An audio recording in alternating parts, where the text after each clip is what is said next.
La Segunda Guerra Mundial. Eventos, personajes, tecnología. Le doy la bienvenida a nuestro episodio del día de hoy. Episodio 191. Comentarios finales. Este episodio, el penúltimo del podcast, es simplemente para incluir algunos comentarios que creo son importantes. Son mi opinión y por lo tanto de ninguna forma artículo de fe. Creo que es además un buen momento para repetir algo que he dicho varias veces a través de los años. Ustedes, mis oyentes, son imaginarios. De acuerdo a Spotify, más de 20,000 personas han escuchado este podcast y la diversidad en el grupo es total. Por esa razón, yo me siento en libertad para imaginarlos, sabiendo que hay más de 20,000 casos distintos. Yo, por lo tanto, elijo imaginarlos como adultos maduros, capaces de tomar sus propias decisiones y de ser capaces de ir a consultar cualquiera de mis afirmaciones. No buscan en este podcast la verdad, sino un punto de referencia. Eso es algo que yo procuro aplicar en toda área de mi vida. Empezamos el episodio. Yo trabajo en recursos humanos y el fin de año es normalmente cuando se realiza el proceso de evaluación del desempeño, en que se revisan los resultados alcanzados durante el año. Al realizar este proceso, normalmente se pide a los participantes dos cosas. La primera es evaluar el periodo completo, los 12 meses, ya que la tendencia natural es centrarse solo en lo más reciente. La segunda es concentrarse en todo lo hecho en los 12 meses, no en eventos puntuales, sean buenos o sean malos. Sobre todo si estos eventos puntuales fueron importantes, ya que estos pueden sesgar la opinión del desempeño de todo el año. Sugiero que al evaluar la historia de esta guerra, haga lo mismo. En uno de los episodios del podcast, yo mencionaba mi gusto por las películas del Señor de los Anillos, basados en los libros del autor J.R.R. Tolkien. Estas películas están entre mis películas favoritas, ya que cuentan con los elementos de las películas de mi niñez. Los buenos son buenísimos, los malos son malísimos. Todos son fáciles de distinguir. Los buenos son gente muy guapa y los malos son principalmente seres deformes. Los buenos visten elegantes armaduras y trajes de combate. Los malos, harapos sucios. La historia termina con los buenos todos en buen estado y con las manos limpias, a menos que se hayan corrompido, y en ese caso sí, caput. Han luchado y vencido, y solo el que se la merecía se la ha llevado. Los malos han sido eliminados o desterrados. Todo es felicidad y el resultado final es perfecto. Desafortunadamente, la historia de la Segunda Guerra Mundial, de hecho, la historia del mundo no se parece a esa fantasía. Cuando esta guerra, que deja 60 millones de muertos, 3/4 partes de los cuales fueron civiles, termina, nadie puede afirmar que ha salido de esta guerra sin sangre inocente en las manos. En mi podcast yo he intentado presentar la historia como ocurrió, basado en lo escrito por autores respetables, empezando con las buenas intenciones de los involucrados de no causar más daño del necesario, solo para descubrir que la tecnología de la época no permitía este tipo de resultado, sobre todo cuando se debe escoger entre la destrucción masiva y la precisión. Al tener que tomar una decisión entre abandonar el noble intento y ganar la guerra, las buenas intenciones son lanzadas por la ventana inmediatamente, lo que resulta en devastación de ciudades con la consiguiente muerte de millones de seres humanos, la mayor parte civiles. Este punto me lleva a un tipo de comentario que de vez en cuando recibo en Spotify. Uno de mis oyentes dice: ingleses y británicos, igual de criminales que los mismos nazis. ¿Matar a civiles para bajar la moral? ¿No eran los buenos de la guerra? Con tal de ganar la guerra, ambos bandos son criminales. Aquí es un buen momento para otro recordatorio. Yo con todo gusto respondo a estos y otros comentarios, pero no en redes sociales, y he explicado mis razones.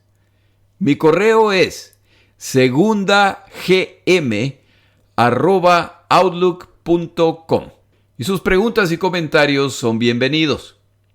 Esta reflexión de mi oyente como resultado de un episodio específico es tentadora, pero la realidad es que no es el caso que los dos bandos sean iguales, ni siquiera remotamente.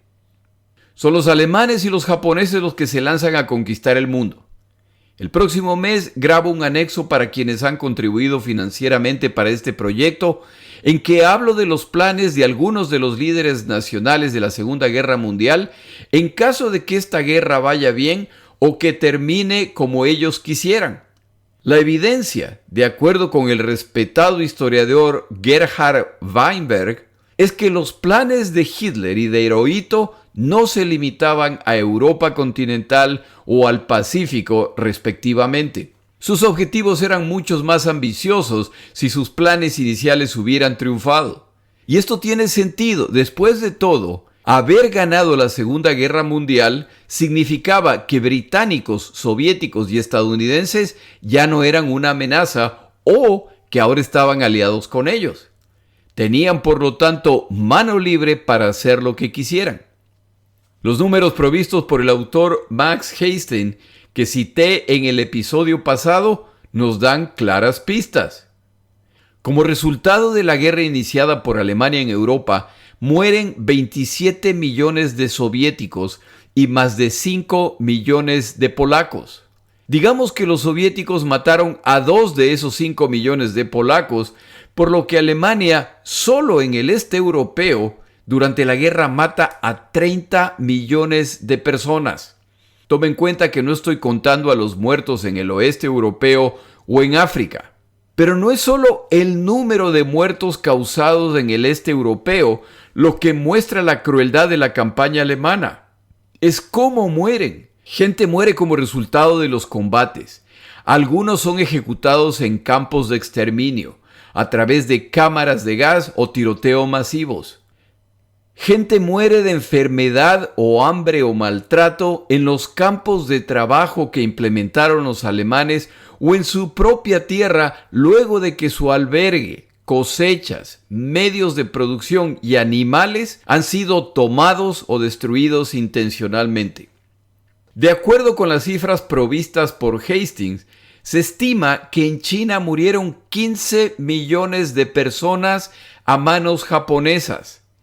El número que más me impactó fue que se estima que 5 millones de habitantes de islas y territorios en el Pacífico murieron bajo ocupación japonesa.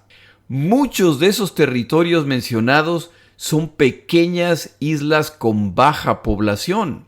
Nuevamente, no es solo cuántos mueren, sino cómo mueren. Son sujetos a maltratos y ejecuciones por cualquier oposición. Los números demuestran que en esta guerra se produjo un evento por demás extraño. Los perdedores matan y de largo muchas más personas que los vencedores. Usualmente se expresa mucha tristeza y con razón por los muertos alemanes y japoneses como resultado de los cruentos bombardeos aliados al final de esta guerra. Pero la realidad es que lo hecho por alemanes y japoneses es casi indescriptible. Los italianos no llegaron a estos niveles de destrucción, pero por supuesto también doblegarían a las poblaciones conquistadas en caso de que vencieran. Esto debería llevarlo a la siguiente pregunta. Si los países del eje, si alemanes y japoneses causaron este número de muertos perdiendo la guerra, ¿qué pasaba si ganaban la guerra? En Europa, ¿qué les pasaba a los judíos? La respuesta es que hubieran sido exterminados. Pero ese número de muertos era en realidad poca cosa comparado con los otros planes alemanes. ¿Qué les pasaba a polacos? ¿Qué les pasaba a soviéticos si ganaba la raza superior aria? El nombre del plan alemán a ser implementado al invadir la Unión Soviética se llamaba sin ninguna sutileza el Plan del Hambre. E incluía privar de comida a buena parte de la población soviética y sin duda polaca para enviar esa comida a Alemania. El resultado, por lo tanto, es que se hubieran producido decenas de millones de muertos adicionales a los 30 millones previamente mencionados. ¿Qué les hubieran hecho a los japoneses a los chinos si al final lograban dominarlos luego de que les han costado casi 15 años de combate? La supuesta doctrina japonesa de Asia para los asiáticos era en realidad Asia bajo el Japón. ¿Qué les hubiera pasado a estas poblaciones una vez que los descendientes de dioses eran capaces de ejercer su voluntad a placer? A los 20 millones mencionados por el autor Hastings se pudieron haber añadido muchas decenas de millones más. Si los japoneses ya son el poder dominante en el continente asiático y el oeste del Pacífico, ¿qué evitaba que se expandan al este del Pacífico? Este podcast pudo haber sido en japonés. La impresionante crueldad alemana y japonesa de ninguna forma significa que los aliados fueron perfectos o que no realizaron actos con extrema crueldad, pero incluso en esos casos existen diferencias. Mención especial en el bando aliado lo merece la Unión Soviética. Joseph Stalin, uno de los dictadores más sangrientos del siglo XX, se encuentra en el grupo de vencedores de esta guerra. Esta no es una opinión mía. Para el momento del inicio de la Segunda Guerra Mundial, el conteo de los muertos soviéticos bajo el liderazgo de este señor ya pasaba de los 5 millones, incluyendo hambrunas intencionales para implantar la industrialización de la nación y para penalizar a grupos, principalmente ucranianos, por su oposición. Ese número de muertos incluye la búsqueda y castigo selectivo de cada potencial rival de Stalin, real o imaginario, en una purga terrible y descarada en que miembros del partido bolchevique y militares soviéticos de todo rango son perseguidos y eliminados por instrucciones de Stalin sin necesidad de juicios o con juicios que fueron un verdadero circo. Y es que lo mejor que le pudo pasar a Stalin, no al pueblo soviético, no a los convencidos comunistas o a los miembros del partido, lo mejor que le pudo haber pasado a Stalin fue Hitler. Hitler logra el milagro de transformar la imagen de este sangriento y brutal individuo que aterrorizaba a todos en un líder moderado, humano, casi paternal. Y con razón, los planes de Hitler para la Unión Soviética eran, como ya se mencionó antes, monstruosos y planeaban lograrlos al costo que fuera, y detenerlo requirió un baño de sangre incomparable a lo largo y ancho de la Unión Soviética, pero sobre todo en lugares como Leningrado, Stalingrado, Bielorrusia y Ucrania.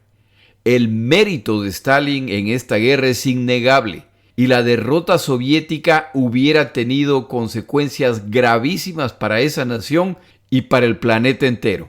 Tampoco se deben olvidar otros factores de la participación soviética. La participación de la Unión Soviética en la Segunda Guerra Mundial no se inició el 22 de junio de 1941, cuando Alemania y sus aliados invaden esta nación. La participación de la Unión Soviética en la Segunda Guerra Mundial se inició el 17 de septiembre de 1939, cuando esa nación se suma a la invasión de Polonia y remata a esa nación luego de firmar un pacto secreto con Alemania. Este pacto, que no se conocerán los detalles por muchos años, incluía no solo el ataque conjunto contra Polonia, sino la repartición del este de Europa entre alemanes y soviéticos.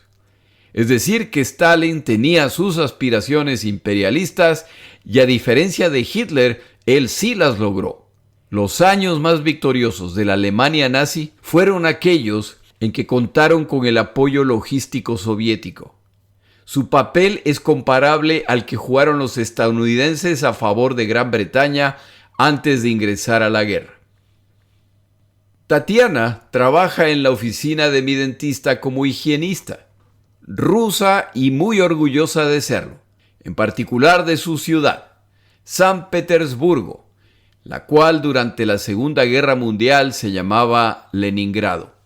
Durante nuestras conversaciones, Tatiana no perdía la oportunidad de mencionar la belleza de su ciudad, la calidez de su gente, así como el estatus de ciudad heroína por lo sufrido durante la Segunda Guerra Mundial y porque nunca capitularon.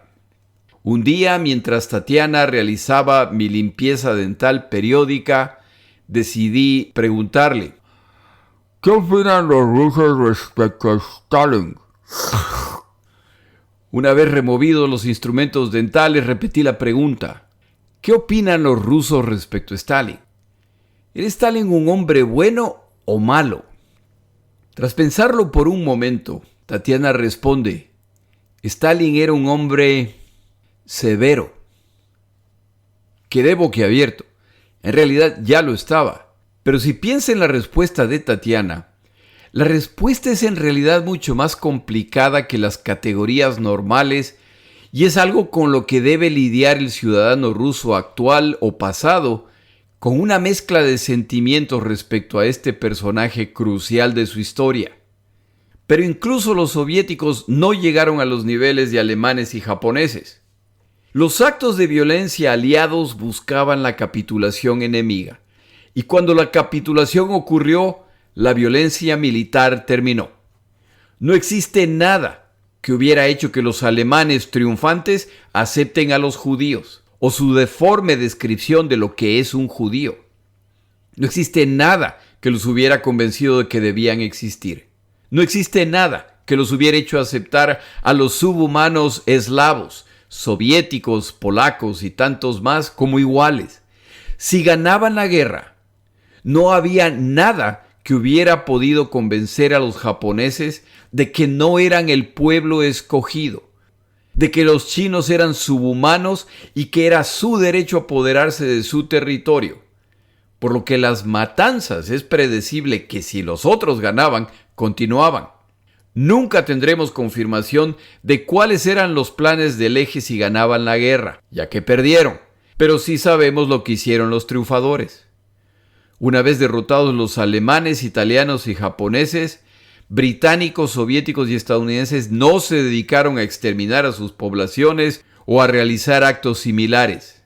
Alemania, Italia y Japón a la larga fueron reintegrados a la comunidad internacional.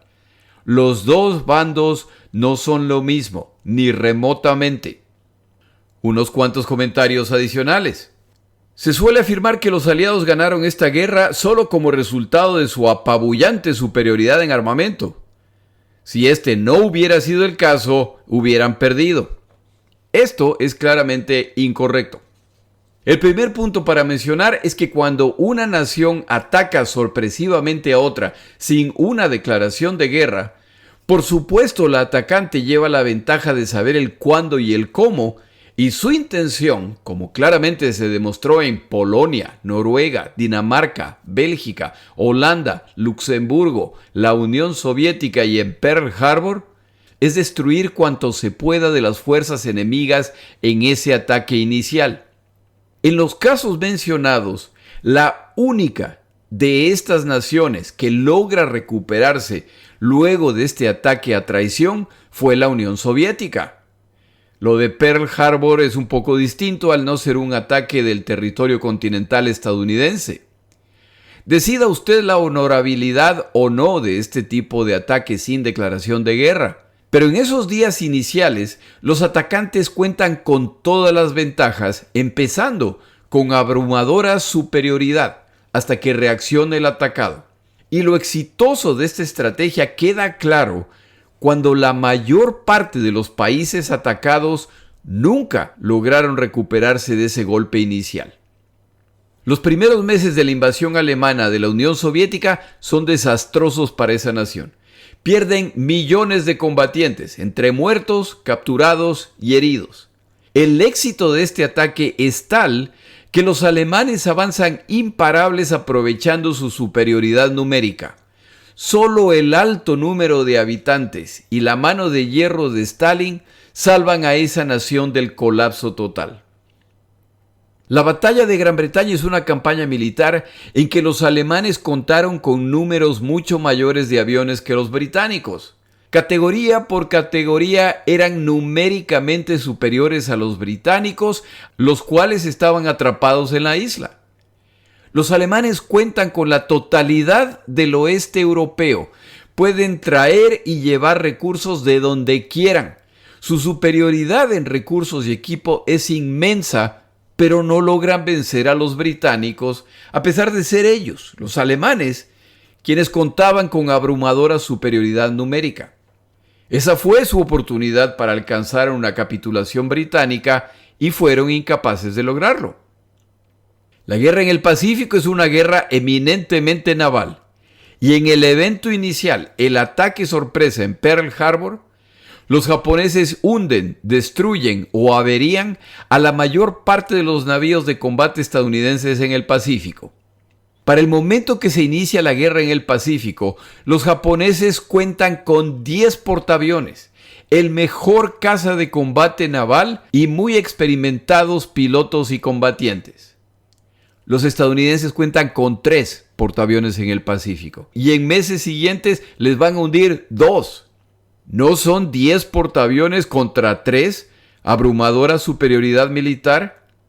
¿No resulta destrozarle los acorazados principales y otros tipos de embarcaciones a los estadounidenses en una abrumadora superioridad militar? Durante los primeros 6 meses de la guerra en el Pacífico, los combates son juegos de gato y ratón en que las fuerzas navales estadounidenses solo buscan sobrevivir hasta que lleguen los refuerzos. Los japoneses cuentan con una ventaja abrumadora en cada categoría de embarcación de combate, principalmente en la categoría que domina el combate naval hasta el día de hoy, los portaaviones. Incluso en el segundo tipo de navío que dominaba los combates navales, los acorazados. ¿Es la abrumadora superioridad en equipo militar suficiente para ganar una guerra? En este caso, no. A la larga, la balanza respecto al poderío militar se inclina decisiva y drásticamente hacia el bando aliado. Pero eso no quiere decir que no hubo momentos críticos en la guerra en que era el eje el que contaba con ventaja en ocasiones abrumadora y eso no fue suficiente para ganar. El segundo punto respecto a este tema es bastante obvio. Si no quiere enfrentarse a unas fuerzas militares mucho mayores a las suyas, no le declare la guerra a las 3 naciones más industrializadas del planeta. El resultado podría ser poco satisfactorio. Otra diferencia entre los bandos es que uno de estos bandos utilizó todo su poder militar, el otro no. En 1945, los aliados lanzan un poco más del 50% del número de bombas totales que cayeron sobre el territorio alemán. Tome en cuenta que la guerra en el año 1945 duró apenas 4 meses. En el Japón, en 1945, en 5 misiones nocturnas, los bombarderos estadounidenses causan más destrucción que en 6 meses de misiones similares en Alemania. Un último dato. Para 1945, los bombarderos aliados son capaces de soltar un tonelaje de bombas similar al lanzado por los alemanes sobre Inglaterra en los 6 meses que duró el Blitz, el bombardeo nocturno de esa zona en 1940. Atención a esos números. Un bando puede soltar en una semana el mismo tonelaje que el otro logró soltar en 6 meses. Esa es la diferencia en poder. Esto a veces se interpreta como una falta de mesura aliada, pero también como mesura en el otro bando, y eso es incorrecto. ¿Por qué soltaron los alemanes el tonelaje de bombas que soltaron sobre Inglaterra en 1940 y no más? La respuesta es sencilla, porque ese era todo el tonelaje que podían soltar. Todo avión, toda tripulación, toda reserva de bombas disponible se utiliza en los ataques contra Inglaterra. No lanzaron más porque eran incapaces de lanzar más. Lo mismo aplica al ataque contra Coventry, contra Stalingrado, contra Varsovia. No hubo medida. Cuando fue su turno, lo lanzaron todo. A partir de 1937, los japoneses se dedican a destrozar ciudades chinas a través de su aviación. Los ataques son indiscriminados y cruentos. ¿Por qué no lanzaron más bombas sobre los chinos? ¿Por qué no destrozaron más ciudades chinas? Porque no pueden. Han llegado al límite de su capacidad de destrucción. No tienen nada que ver con la mesura. Cuando llega el turno aliado, desatan un verdadero infierno. No es posible justificar la destrucción de ciudades y poblaciones de todo tamaño en Alemania. Al margen de cuántas excusas se quieran buscar, los bombardeos estadounidenses contra las densamente pobladas ciudades japonesas eran ataques contra civiles. Y si todo eso es poco, no olvide que esta guerra termina con 2 bombas atómicas contra ciudades japonesas. Esto complicará las cosas, o al menos debería complicar las cosas, cuando llegue el momento de juzgar a los derrotados. Yo he grabado un anexo respecto a los juicios de Nuremberg que podrá escuchar en unos meses. Y durante esos juicios se busca la pena de muerte contra uno de los acusados, el almirante alemán Dönitz, por los ataques de submarinos alemanes contra embarcaciones mercantes. El abogado de Dönitz, buscando defender a su cliente, inteligentemente envía un cuestionario a Chester Nimitz, comandante estadounidense de las fuerzas navales en la guerra contra el Japón. El cuestionario busca contrastar la conducta de los submarinos alemanes y los estadounidenses durante la guerra. Al responder el cuestionario, el muy respetable comandante Nimitz, en resumen, responde que la conducta por la que se busca condenar a Dönitz es la misma conducta de los submarinos estadounidenses durante la guerra. En cierto momento, Curtis LeMay, comandante estadounidense a cargo de la campaña de bombardeos sobre Japón, declaraba en privado: «Es bueno que vamos a ganar esta guerra. Si perdíamos la guerra, nos hubieran procesado como criminales de guerra». Más claro que la declaración del señor LeMay, imposible. Pero al margen de esas declaraciones, que en mi opinión confirma que se les fue la mano, ¿podían los estadounidenses regresar a Tokio la noche siguiente después de causar 100,000 muertos y causar 100,000 más? ¿Podían los bombarderos aliados regresar a Dresde a los pocos días a destrozar lo que quedó de la ciudad? La respuesta es sí. Tenían los recursos para hacerlo, pero no lo hicieron. Eso no los hace virtuosos, pero al menos establece la diferencia con alemanes y japoneses, que lo lanzaron todo para destrozar a sus enemigos cuando fue su turno. Si los aliados hubieran decidido destrozar a sus enemigos, hubieran podido causar mucho más daño del ya terrible daño que causaron. Unos pocos puntos adicionales respecto a lo que aprendí en este podcast. Una de las cosas que aprendí es la dificultad de tomar como referencia la historia. Le doy un ejemplo muy sencillo. Yo vivo en el estado estadounidense de Texas. Existe en este país un parque de diversiones llamado Six Flags Over Texas, 6 banderas sobre Texas.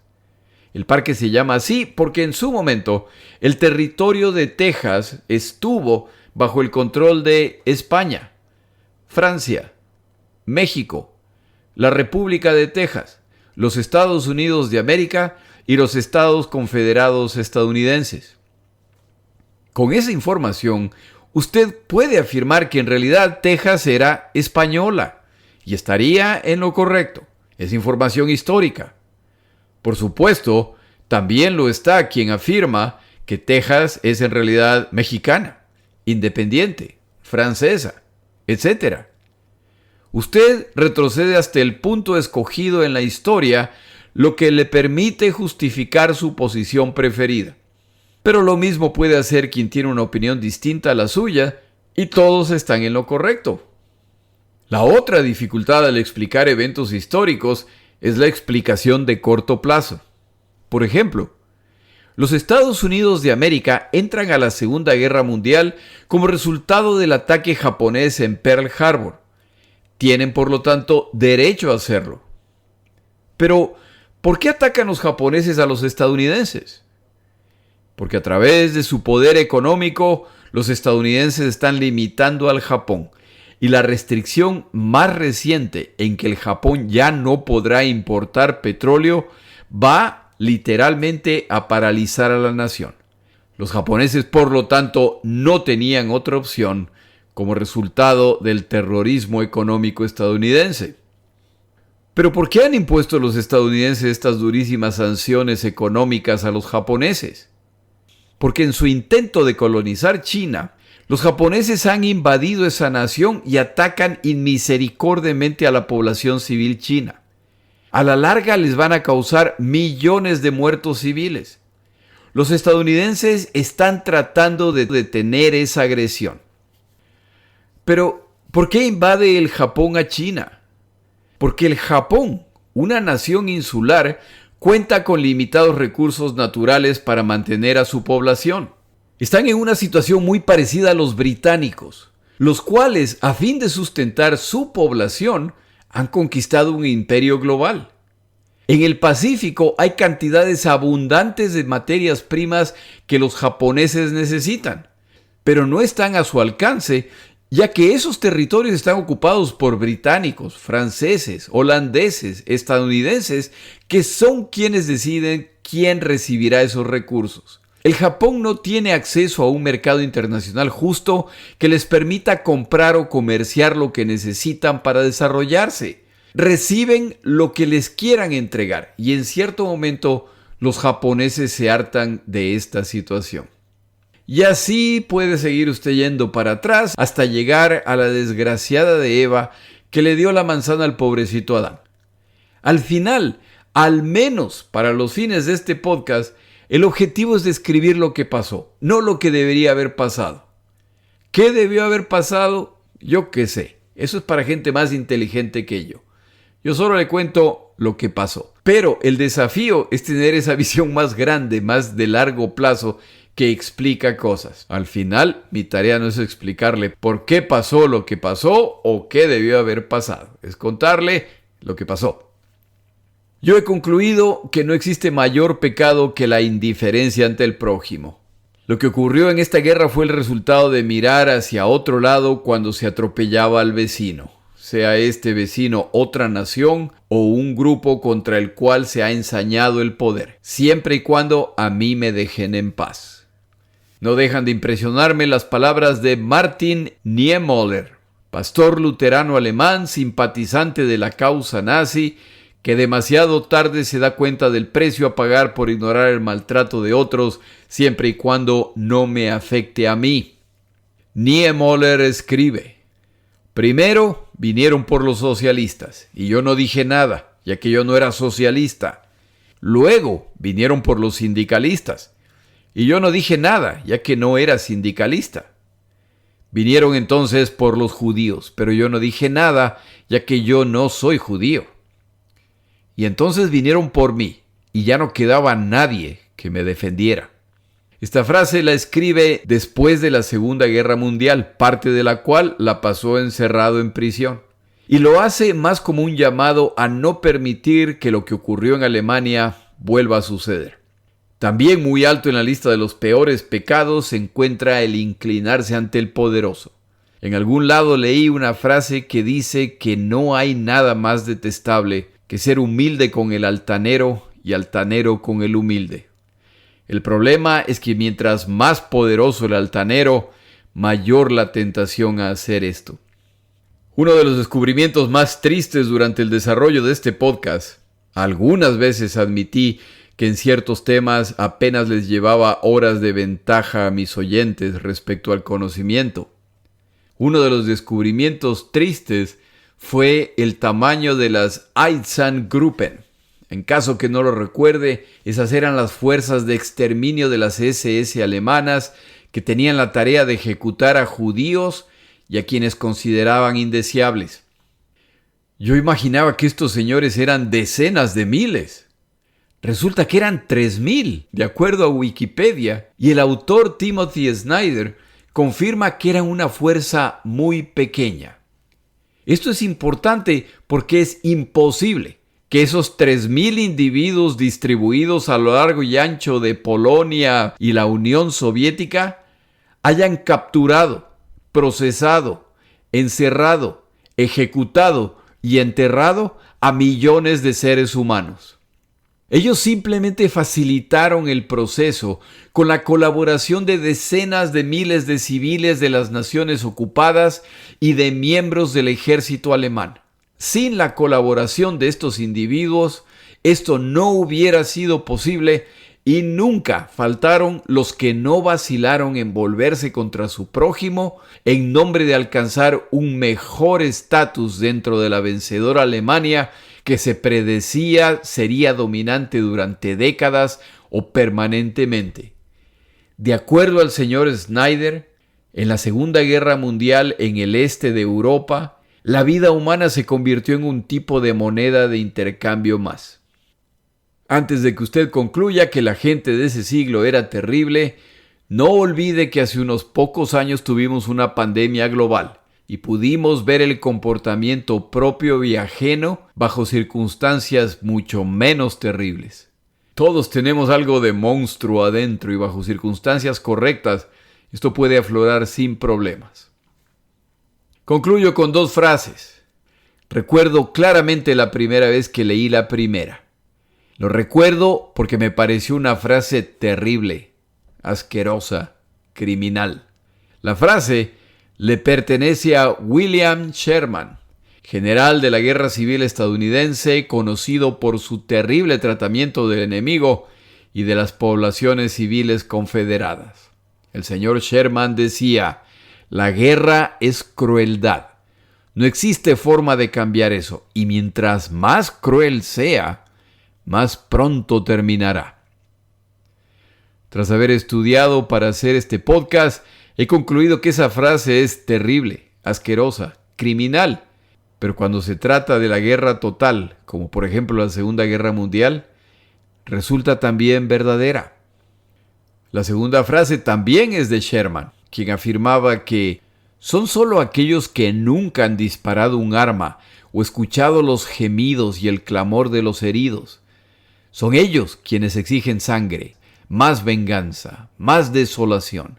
La guerra es el infierno. Esa frase no debería ser olvidada. La próxima semana termina este podcast con la grabación del episodio final.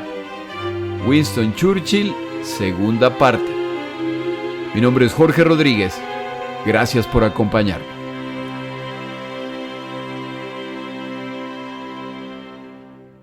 Para información adicional respecto a este episodio, las notas de este podcast, que incluyen la narración de este episodio, así como acceso a resúmenes, videos, documentales y materiales adicionales gratuitos disponibles en el Internet, por favor vaya a Amazon y busque el libro La Segunda Guerra Mundial, Eventos, Personajes, Tecnología. Al comprar estas notas, me ayuda y me apoya financieramente. Puede encontrar información adicional en mi página web, lasegundagm.com.